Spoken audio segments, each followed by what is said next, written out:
play me, Disney.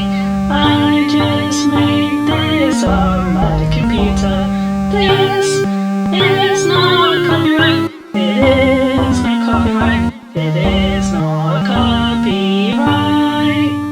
As you can see, in this video I'll be painting a Star Wars Legion model. And as you can hear, yes, I do have a sinus infection this week, so please excuse my stuffishness. So I started off by spraying the model black. You don't need an airbrush for this part, you could just as easily paint it black. It will be much easier to achieve the OSL effect, the object source lighting, later on in the video with an airbrush. I've got a long fine brush, which I'm using to add some Vallejo Stonewall Game Colour highlights to the cloak. It does look a bit crazy at the moment, but don't worry, we'll be toning these down afterwards. Then I switched to white for some brighter highlights and moved on to the body of the model.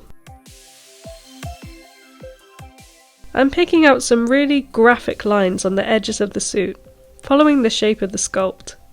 I'm making some cross-hatching marks on the flatter surfaces to add some dimension.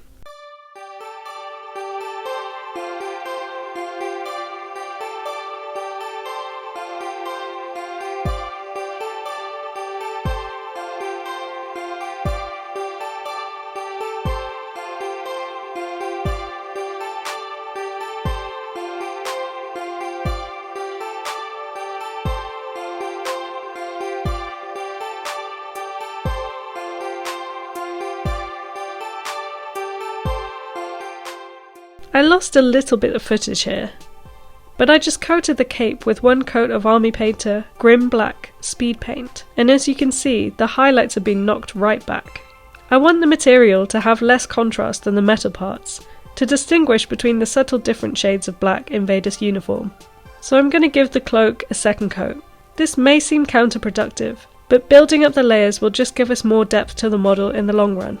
I dotted some Grim Black Speed Paint in the biggest recesses of the body, and some Gravelord Grey over the rest, to create a mid-tone.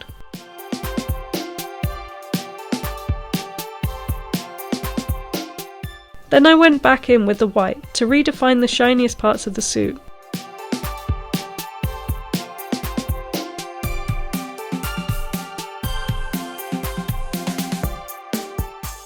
And did some fine lines on the folds of the cape.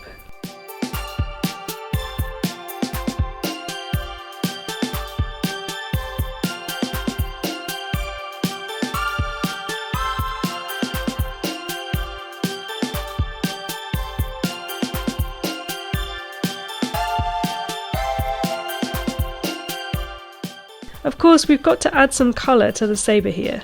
So I used Vallejo Gory Red Game Colour to start and highlighted with Vallejo Bloody Red.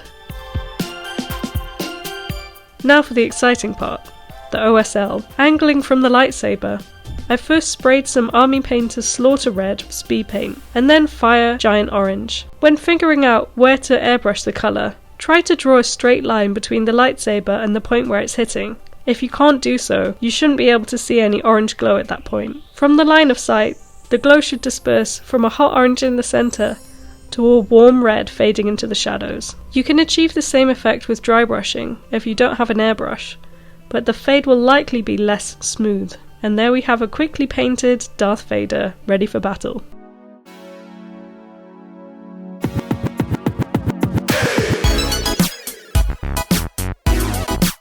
If you liked this video, don't forget to give me a like and subscribe for more content. You can follow me on Instagram at mtgbella and leave me a comment letting me know which Star Wars mini you'd like to see me paint next. Thanks for watching, see you next time, bye!